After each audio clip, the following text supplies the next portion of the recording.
Olá, sejam todos bem-vindos ao canal AT Play TV no YouTube e também ao perfil do Jornal Timoneiro Canoas no Instagram. Sou Vanderlei Dutra e essa é a segunda entrevista da nossa a primeira rodada de entrevistas com os candidatos e candidata à Prefeitura de Canoas.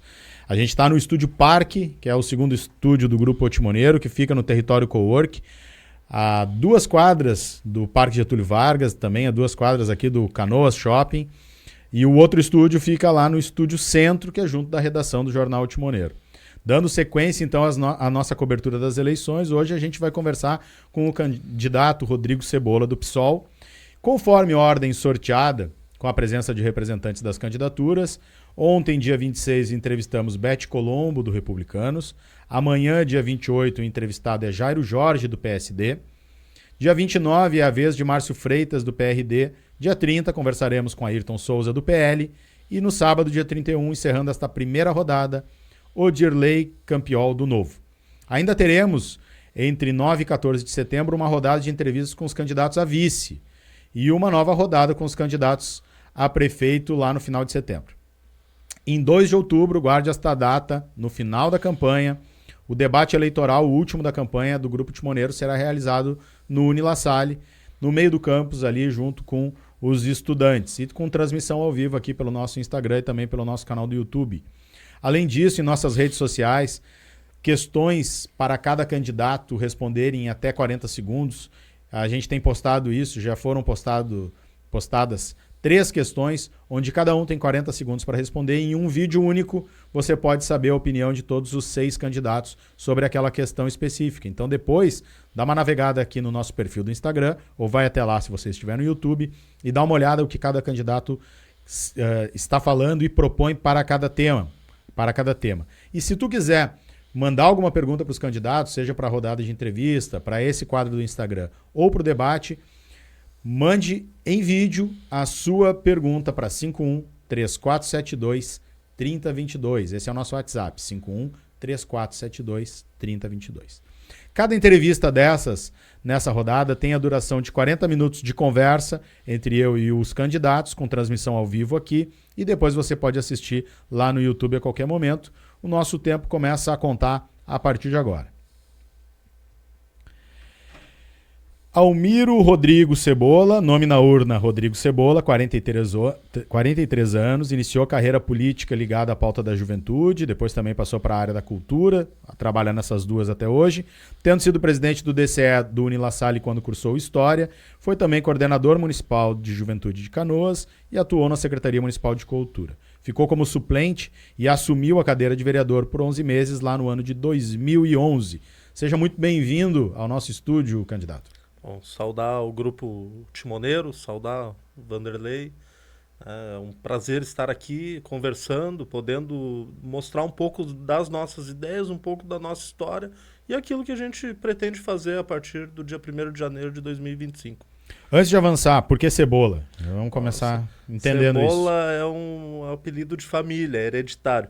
O meu irmão é Cebola. O apelido dele acabou que quando eu era da base aérea de Canoas, o pessoal ficou sabendo que o meu irmão era Cebola e acabou sendo o meu codinome. Entendi. E acabei superando o mestre, fiquei mais famoso que o meu irmão, o apelido, então hoje né, ele segue sendo Cebola, mas é quase que o Cebolinha. Entendi. Então tá. Candidato, eu tenho iniciado pedindo para que os candidatos comecem nos dizendo como é que foi a vivência durante a enchente, porque é algo que está muito vívido ainda para todos os canoenses, vai ser o tema central por muito tempo aqui, e eu gostaria que tu falasse como é que foi a tua vivência, o que aconteceu, como é que tu passou pela enchente, como é que tu atuou também nessa enchente de maio de 24. Bom, sou um dos 44% do povo canoense, das pessoas de Canoas que ficou embaixo d'água. Moro no bairro Fátima. Até hoje não consegui retornar ainda para minha residência, que ficou condenada, uma casa de 60 anos, e que rachou as paredes, que era de material, né, o assoalho se arrebentou, o telhado ele cedeu, então ainda não consegui retornar para minha residência. A gente precisa fazer uma grande obra lá e que no momento não se tem condições, né? Mas isso é algo que ocorreu com 44% das pessoas da nossa cidade, né? Foi um momento terrível que a gente não queria que acontecesse. Uhum. Perdi muitas coisas, né? Muitas memórias, além dos móveis, além, né? Memórias, lembranças, fotos quando meus filhos eram pequenos.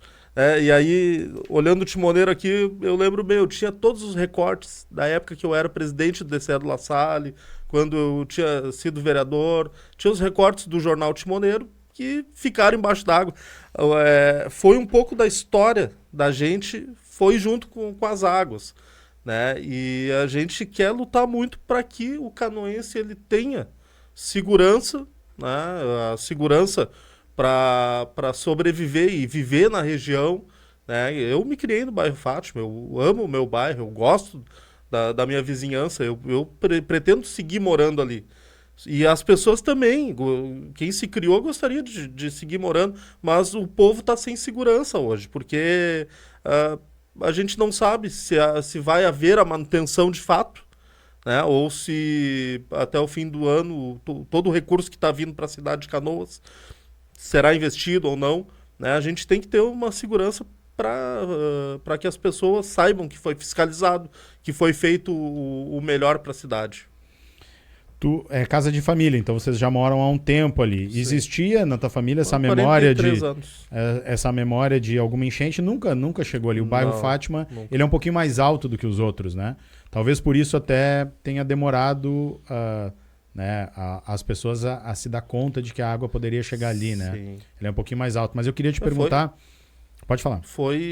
A água chegou primeiro no bairro Rio Branco. Inclusive, quando a água invadiu o bairro Rio Branco, eu estava acompanhando o jornal Timoneiro, né? Naquele momento que o prefeito disse que não era para evacuar, não tinha necessidade, né? E aí, depois, né, no outro dia, às 2 horas da madrugada, as águas chegaram no bairro Fátima. Só que elas não chegaram oriundas do bairro Rio Branco. Muito se fala que estourou o dique da Rio Branco, né? Mas o dique que estourou foi no bairro Fátima. Foi no final do loteamento Prata, no final da rua Allan Kardec. E aí, 2 horas da madrugada. O sinal e alerta que foi nos dado ali no Fátima foi às 4 horas da madrugada pelo Instagram. Só que nas 4 horas da madrugada a água já estava na cintura, né? Ninguém mais conseguia tirar carro, ninguém mais conseguia tirar nada e as pessoas começaram a ficar, né, atordoadas, porque não tinha mais como fugir da água, tinha muita gente dormindo, né? As pessoas foram pegas de surpresa. Sim. Tu te sentiu, e eu quero te perguntar daí quais as tuas propostas em relação a isso, tu te sentiu de certa forma, eu não vou dizer enganado, porque ninguém nunca disse que a água não chegaria, mas também nunca se falou que a água poderia chegar em alguns lugares da cidade. Então assim, como trabalhar do ponto de vista da educação e também de uma comunicação eficiente para que as pessoas... tem gente que veio de muito longe, botou todas as suas economias para comprar casas, né, comprar residências naquela área e nem sabia que tinha um dique protegendo, não sabia que era uma área alagável. Como tu pretende trabalhar a parte dessa comunicação, principalmente nas áreas alagáveis? Tem um plano de ação de curto, médio e longo prazo, né? Curto prazo é a manutenção dos diques. Eu acredito que antes de pensar em uma elevação da altura, às vezes uma elevação é para inglês ver, né? O que precisa de fato fazer é a manutenção. Primeiro lugar, depois se faz a elevação, né? Em 2, 3 metros, como está se falando muito. Mas a manutenção ela é fundamental. Também algo que é de curto prazo é a gente preparar uma defesa civil. Eu sempre falo, a defesa civil não pode ser cabide de emprego. O vereador não tem para onde indicar alguém, indica lá para a defesa civil. A defesa civil tem que ser um órgão preparado e não com CCs. A defesa civil tem que ter um corpo técnico concursado, né? As pessoas têm que saber o que estão fazendo lá na defesa civil. Não, a gente tem que romper. Uma das propostas do pessoal é diminuir o número de CCs e fazer mais concursos públicos. E a área da Defesa Civil vai ser uma das áreas que a gente vai garantir que tenha um corpo técnico, né? A Defesa Civil ela tem que ter um plano de contingenciamento, né? Um plano de evacuação e também um plano de primeiras ações que depois que ocorre uma provável desgraça. A gente pensar, Canoas é uma cidade que tem a Refap. Canoas é cortada por gasoduto e oleoduto. Canoas tem a BR que corta e com produtos inflamáveis, né? Tem o gás, tem várias questões, né? A base aérea, tem várias questões que podem surgir vários tipos de catástrofes, né? E a gente é rodeado pelos rios, né? São 5 rios que desaguam na nossa região. Rio Gravataí, Caí, Jacuí, Gravataí e Rio dos Sinos, né? E esses rios aí, eles podem... Já vinham avisando que poderia acontecer alguma coisa. Nós tivemos ano passado uma grave enchente lá no Vale do Taquari, né? E isso já vinha sendo avisado que poderia acontecer. Claro que a gente não imaginava a proporção que foi, mas a natureza já estava avisando. E a Defesa Civil não tinha um barco na cidade para atuar. A Defesa Civil não tinha mapeado o número de barcos que as pessoas que ajudaram a salvar e fizeram as primeiras ações, né?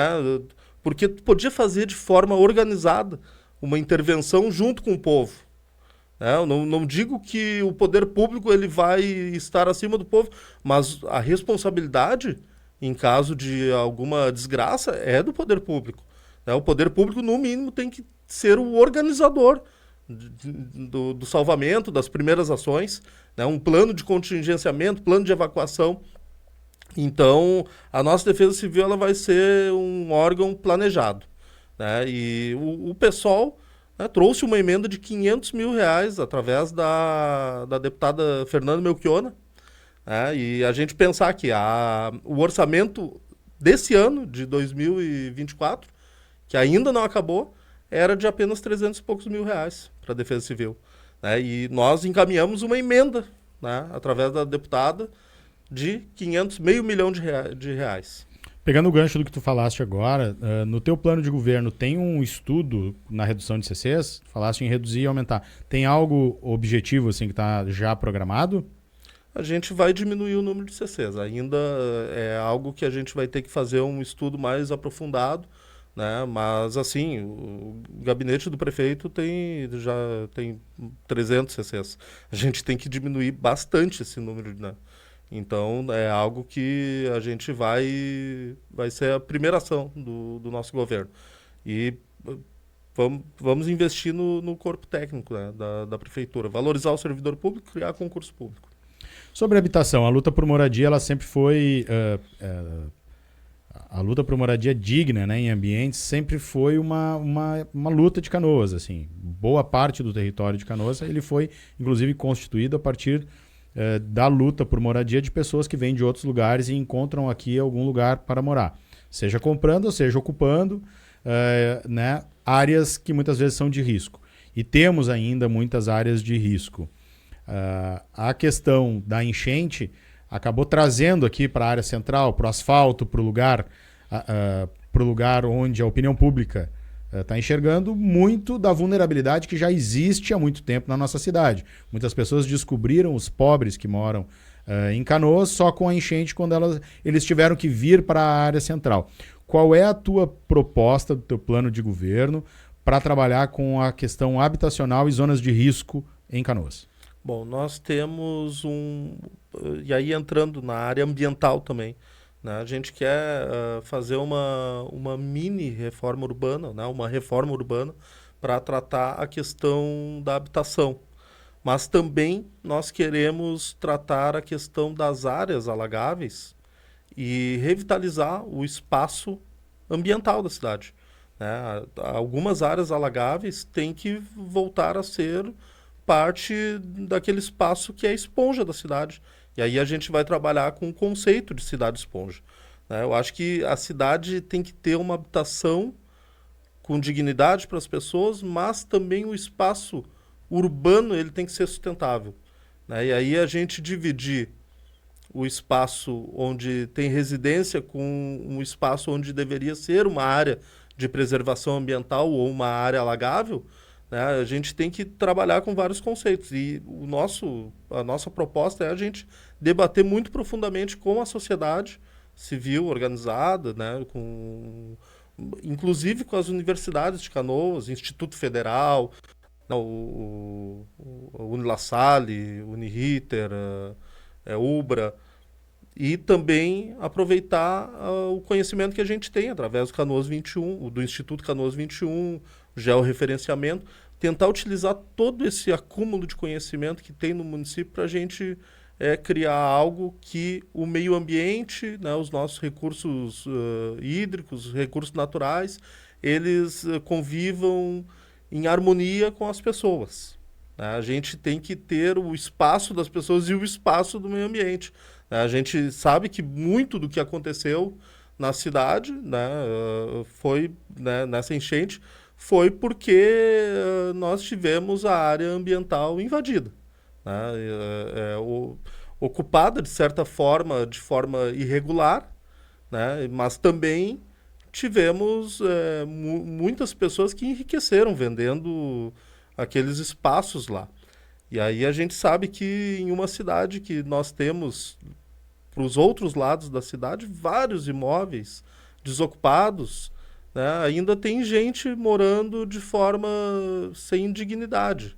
Né? E a gente quer reforçar muito isso, trabalhar o conhecimento, trabalhar alguns conceitos, né, de reforma urbana, de cidade esponja, mas aliado à dignidade e qualidade de vida das pessoas.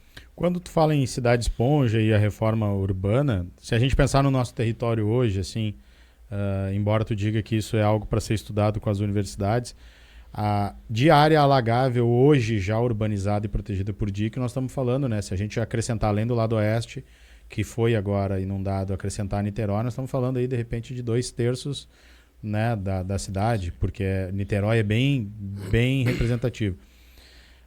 Algo que é muito difícil na sua totalidade mexer, né? E daí entra uma outra questão, que daí entra ambiental junto com questão imobiliária e tantas outras coisas, que é o Mato Grande e a São Luís. Qual é o teu pensamento em relação a essas duas áreas especificamente? O Mato Grande, que ainda tem uma área ali que de certa forma serve como esponja, mas quando transborda invade outras áreas, né?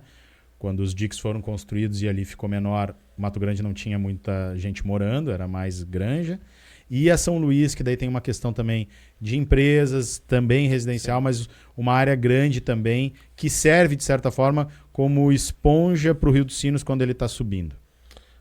Na verdade, assim, vai ter que ser um esforço muito coletivo, não somente da cidade de Canoas. Eu acredito que nós vamos ter que ter, ao longo da foz dos 5 rios que desaguam aqui no Guaíba, áreas que possa desviar a água. Quando começa a chover mais forte, o rio começa a tomar proporções, tem que ter algumas áreas que sirvam de bacia, né, para que a água faça o desvio e que não entre aqui em Canoas nem em Porto Alegre, ou que possa fazer com que os diques eles cheguem ao seu limite, né? Mas principalmente ali na área Matias Velho e São Luís, nós estivemos visitando ainda durante as enchentes um espaço ali que costeia a Tabaí, que é uma área que teve mais ou menos mais de 2 metros de aterro, né, para se construir empresas. E é uma área que já existe há uns 10 anos. Né, e a gente foi lá visitar, não existe nenhuma empresa colocada no local. Né. Aquilo ali é um crime ambiental né, e um crime contra a população de Canoas. Né? Aí a gente faz as perguntas: quem deixou-se colocar um empreendimento daqueles ali que não gerou nenhum emprego até hoje, né? Na verdade, só trouxe prejuízo para a cidade do jeito que está ali, porque era uma área que era granja de arroz, se alagava, né? Não ia talvez uma quadra do bairro Matias Velho não teria sido tomado pela água se aquele espaço ali tivesse sido fiscalizado anteriormente, de falado, olha, aqui é uma área que não pode aterrar. E infelizmente foi aterrado. Sobre saúde, a enchente agravou bastante os problemas da saúde, né? Assistência à população, não só de Canoas, né? Porque acabou extravasando, porque Canoas recebe também, atende muitos municípios por ser referência e saúde plena, mas muito, principalmente a população de Canoas. O que tu propõe de forma efetiva para assistência à saúde em Canoas no teu plano de governo? Bom, a saúde ela já era algo que não estava bom antes da enchente.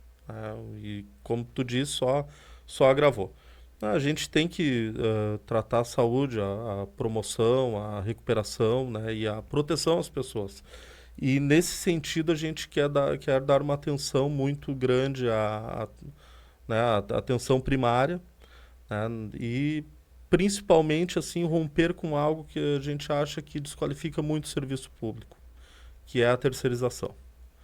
A terceirização hoje no hospital universitário, no HPS, nas UPAs, ela desqualifica bastante porque a terceirização ela traz, né, uma forma de exploração da mão de obra do trabalhador, da trabalhadora, né, e a gente entende que se existe, né, uma gestão privada da saúde pública, poderia ser feita. É uma empresa que gera lucro. Uma empresa privada ela não entra num hospital para não ter lucro, né?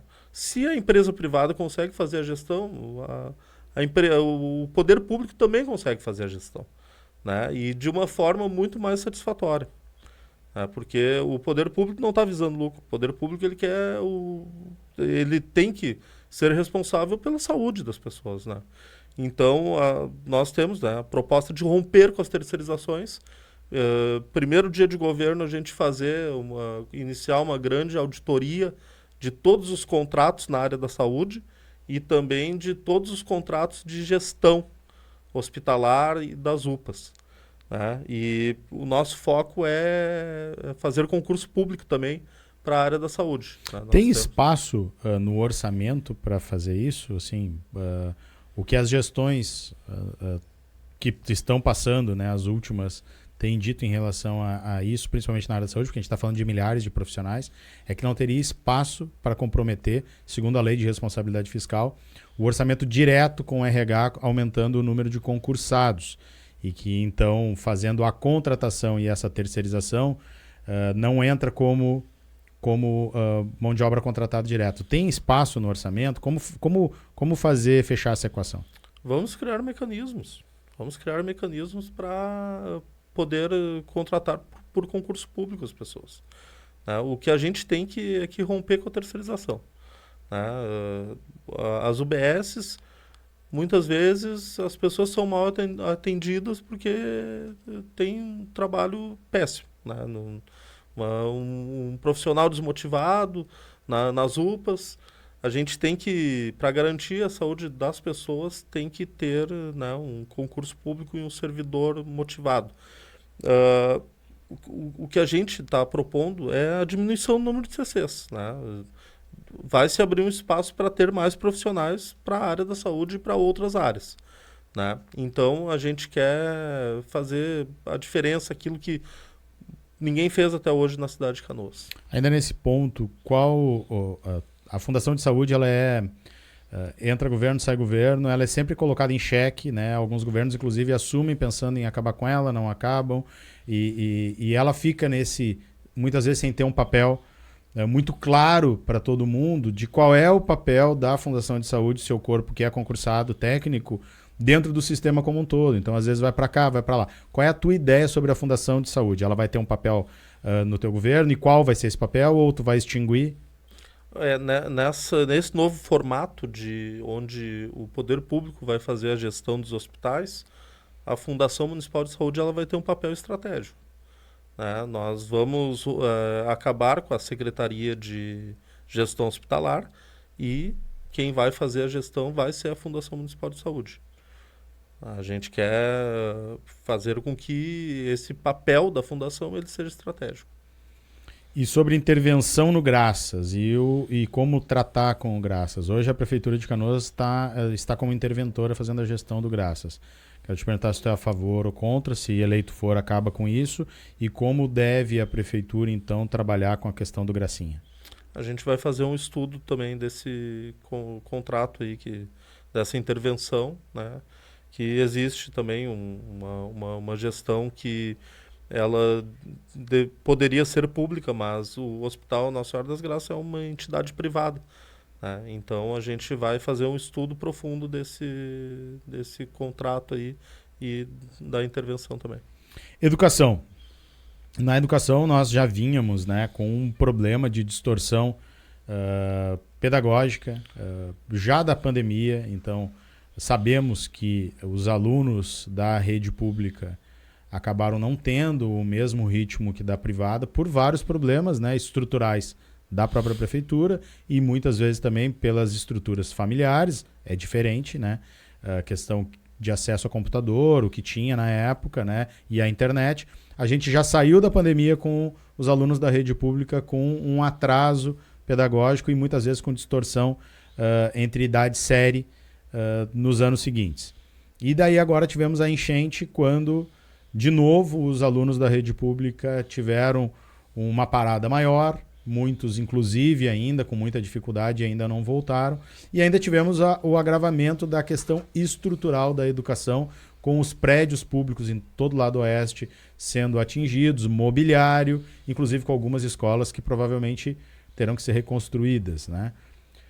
Como tu enxerga a educação? Qual o teu plano para a área? Bom, além do tradicional que todo mundo está falando, da recuperação do patrimônio, das escolas, dos prédios, né? A gente sabe que isso é importante, mas a nossa prioridade é a recuperação das pessoas, né? Inclusive, assim, muitos dos que tinham a comunidade escolar como a sua casa, a sua família, né, perderam tudo isso durante a enchente. A nossa ideia é ter um acompanhamento muito maior de psicólogos e assistentes sociais, inclusive a minha candidata a vice-prefeita, a professora Dani Cruyff, ela é assistente social e professora, né? Atua na rede de educação e ela, né, é uma lutadora da lei de inclusão, né, que visa incluir psicólogos, que visa incluir assistentes sociais dentro das escolas. E a gente sabe o quão importante é num pós-enchente, quando as pessoas estão extremamente fragilizadas, né, e inseguras, né, como é importante nós termos um Estado que participe da vida das pessoas, seja com a psicologia, seja com a assistência social, né, dando um novo viés. Mas, assim, além disso, né, nós queremos também valorizar o servidor público municipal, né? Tem muito professor que é contrato emergencial, né? Tem que chamar concurso público, tem que valorizar, né, um novo plano de carreira, né, para os nossos professores e também o retorno, né, e a gente garantir que a gestão democrática dentro das escolas, né, garantir a eleição direta para diretor, né, que é importante. Tu vai trazer de volta a eleição para diretor é um compromisso na nosso. Educação fundamental e infantil? É um compromisso nosso. Vamos fazer. Ok. Sobre desenvolvimento econômico e social, a tragédia ela impactou de forma generalizada a cidade, vai impactar o PIB, mas impactou muito, né, as pessoas do lado oeste, e não tem como ser diferente a gente tratar com mais emergência a questão do lado oeste da cidade. Tenho certeza que todo mundo que também é do lado leste entende que a pauta está sendo essa, porque impactou todo mundo. Quem tem um negócio no lado leste também foi impactado indiretamente, e inclusive tem muitos amigos e parentes que vivem no lado oeste. O fato é que hoje a gente andando pelo lado oeste, pelos bairros do lado oeste, a gente vê que muitas empresas não reabriram, algumas não têm sinal nenhum de reabrir, e as que estão reabrindo, muitas com dificuldade. Qual o teu plano, né, de forma direta para que a parte econômica do lado oeste seja reativada? Na verdade, assim, foi o lado oeste que sofreu com a enchente. Porém, tinha muita gente que trabalhava no lado oeste, mas morava no lado leste da cidade. Uma catástrofe que ela foi ruim para toda a cidade. Pior para alguns, mas, né, todo mundo acabou, de certa forma, perdendo um pouco. E a nossa ideia é nós criarmos algum tipo de isenção de imposto, né? Seja o IPTU, né? Em mais um ano na região oeste, para dar um fôlego a mais para as pessoas, né? E alguma isenção de imposto para os microempreendedores, para a microempresa que gera emprego na cidade, né? Seja da região oeste da cidade, mas que gera emprego. Porque, na verdade, a gente tem que desenvolver e para a gente voltar a desenvolver, né, os índices humanos da região oeste, a gente precisa de emprego. Precisa de uma economia se fortalecendo novamente e uma economia aquecida, né? Senão a gente não vai conseguir voltar a ter os mesmos índices de antes da enchente.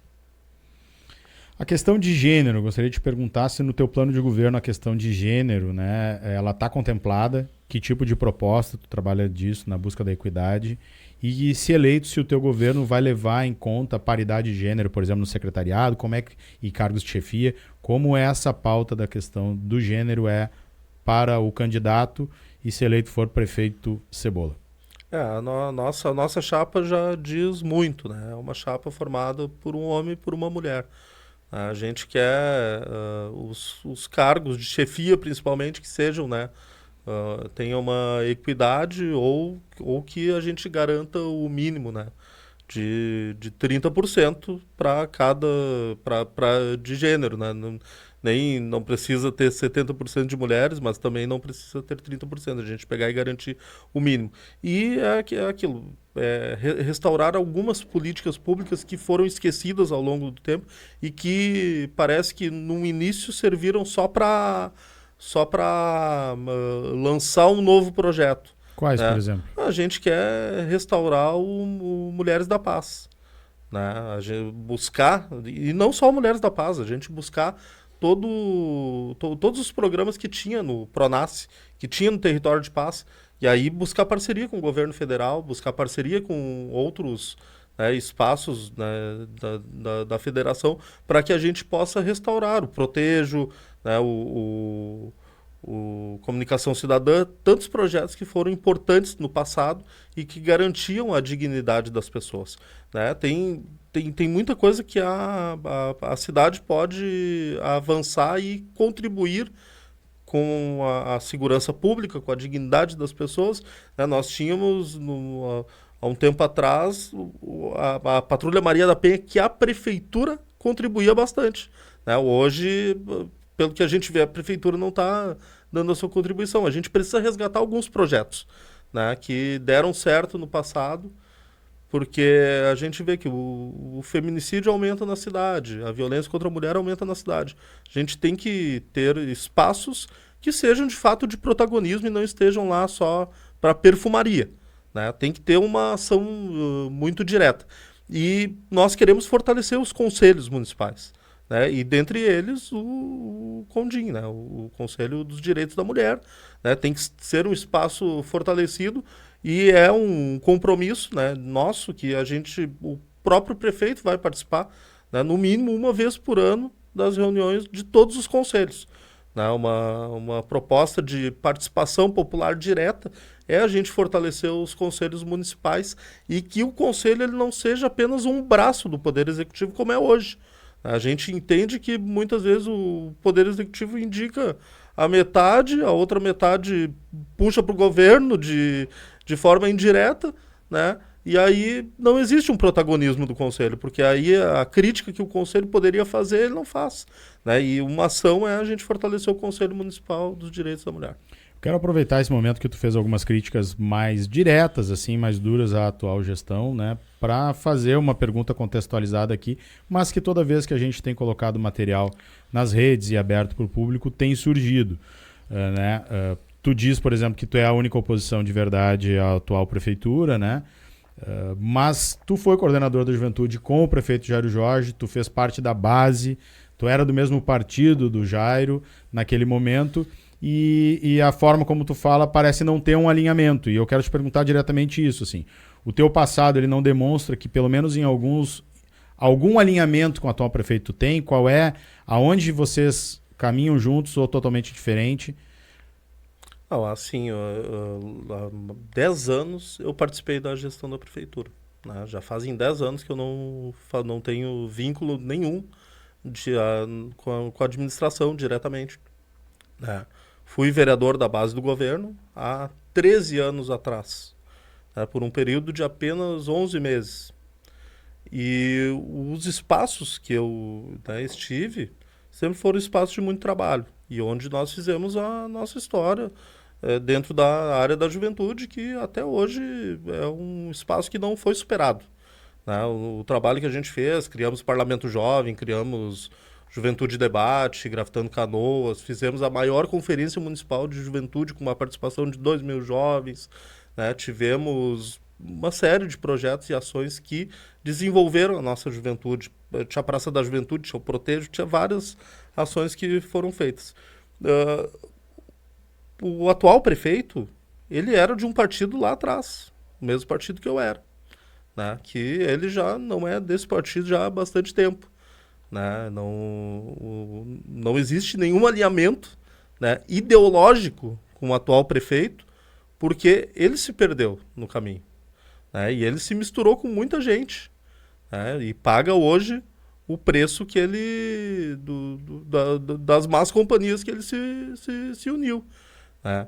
E a gente não quer cometer o mesmo erro. Nós temos, né, hoje o PSOL é o único partido de esquerda na campanha política aqui na cidade, nas eleições. É o único partido de oposição porque não fez parte da base do governo Jairo Jorge, não fez parte da base do governo Busato, não fez parte da base do governo Edi, não, né, do atual governo Jairo Jorge, que já se dividiu 2, 3 vezes, né, sai da prefeitura, volta. O único partido que não fez parte das últimas gestões da cidade foi o PSOL.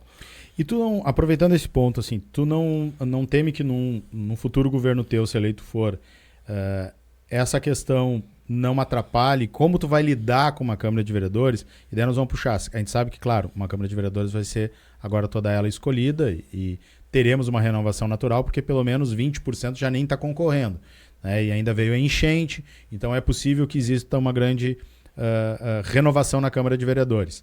Existe espaço para isso. Porém, ela, tradicionalmente, ela tem um peso um pouco mais conservador e ela tem um histórico muito de composição política de vários partidos ao mesmo tempo. Como lidar, uma vez na cadeira de prefeito, com essa questão para poder chegar até uma maioria e daqui a pouco, né, não ficar isolado e não conseguir governar, porque a gente sabe que no nosso modelo precisa fazer um governo negociado com a Câmara de Vereadores, governar junto, de certa forma. Na verdade, a gente não quer ter que criar cargos para agradar vereador A ou vereador B. A gente não vai trabalhar com essa mercantilização. Inclusive, a proposta nossa é a gente romper com a mercantilização da política. E a gente entende que essa dança de cadeiras, quando... hoje mesmo, nós temos 6 candidatos à prefeitura. Em um dado momento ali, né, estavam todos juntos, né, com exceção, né, mas estavam todos juntos dentro de um mesmo governo, que não é em um passado de 10 anos atrás, não, é agora, um passado muito recente. E a gente quer romper com a mercantilização da política, que quando na última eleição nós tivemos um primeiro turno onde candidatos, vereadores eleitos, estavam defendendo uma bandeira de um candidato que foi para o segundo turno, virou o segundo turno, eles pularam para o outro lado, né? E aí, por quê? Será que eles se iluminaram naquele dia? Não, é a mercantilização da política, né? A gente quer romper com a mercantilização e quando chegarmos na prefeitura, nós vamos ter uma ação de participação popular muito grande para romper com a velha política da cidade de Canoas. Perfeito, já estamos encaminhando para o final. Quero te perguntar sobre transporte público e mobilidade, né? Canoas já tinha problemas, ela tem problemas estruturais, a linha do trem, a BR, né? Os trilhos, a BR, tem toda uma questão, ela também é fechada por água, como tu falaste, por um grande lado. Já tem problemas graves de mobilidade e com a enchente, com tudo que aconteceu, piorou, de certa forma, a nossa mobilidade. Tem novos condomínios, aumento da frota, enfim. O que tu pensa para a mobilidade? O que tu pensa para o transporte público? O modelo atual de transporte público, tu concorda? Tu vai mudar? Vai ter uma nova licitação? Não vai ter? Qual é a tua proposta? Nós faremos a licitação do transporte público. Né? Diferente de outros que prometeram, chegaram e não fizeram, nós faremos a licitação. Né? Uma nova empresa ou novas empresas ainda vai ser discutido, né, o formato. Mas, mais do que uma licitação, nós temos que ter um contrato bom com a empresa, né, que tenha fiscalização, que tenha, né, mecanismos que possam ser gerenciados pela prefeitura. Né? Não a empresa ganhou, fica 10 anos explorando o serviço dentro da cidade. Né? Hoje, nesse pós-enchente, nós temos uma tarifa zero até o dia 1º de novembro. Né? O canoense ele enxerga que isso parece ser uma coisa eleitoral, né? Até o dia 1º de novembro. Mas olha, é bom e mostra que dá certo. E nós vamos fazer... a favor da tarifa zero, a prefeitura subsidiar completamente mais de 100 cidades do Brasil, inclusive nós visitamos a cidade de Parobé, que existe o tarifa zero. Né? Mais de 100 cidades já fazem. E dá para criar uma taxa de mobilidade urbana onde o Vale Transporte, que já é pago para o trabalhador, ele possa ser agregado para se pagar a tarifa. Né? Hoje a prefeitura já dá uma bolsa para Sogal. Né? A gente tem que pensar muitas outras coisas. Né? Nós temos que ter o ônibus elétrico também na cidade de Canoas, transporte sustentável. Né? Temos que investir em ciclovias, temos que investir num transporte integrado a Transurb também. Né? E a gente quer criar também no primeiro ano de gestão a parada digital inteligente. É um espaço importante. Perfeito, estamos chegando no final, que eu quero que tu aproveite esses últimos 30 segundos, 1 minuto aqui, te dirigir direto ao eleitor e passar a tua mensagem direta para ele. Bom, é assim, o pessoal é a única oposição de verdade na cidade de Canoas, é a única oposição de esquerda na cidade a essa atual gestão e aos outros candidatos. A nossa ideia é a gente romper, né, com a mercantilização da política, romper com a velha política, investir em concurso público, né, fazer a licitação, e a gente vai lutar muito, né, contra a terceirização. Né, o governo ele tem que estar mais conectado com as pessoas, nós temos que ter, né, um investimento grande na participação popular, e o pessoal veio para fazer a mudança. A gente quer, né, nesses próximos 40 dias aí de campanha, conversar com as pessoas em todos os cantos da cidade, mostrar a diferença que nós temos dos outros candidatos e fazer, né, o sol brilhar em Canoas. Certo, obrigado, candidato. Essa foi mais uma entrevista dessa primeira rodada de entrevistas com os candidatos a prefeito. Se você está passando pelo nosso Instagram e ainda não segue, por favor, segue lá, Jornal Timoneiro Canoas. E se está passando pelo nosso YouTube ou pelo Spotify, te inscreve no nosso canal, porque a partir dos próximos dias teremos mais conteúdo, muito conteúdo, até o final dessa campanha, para que tu possa conhecer melhor os candidatos, as suas propostas e escolher de forma consciente o próximo prefeito ou prefeita de Canoas. Até a próxima, tchau!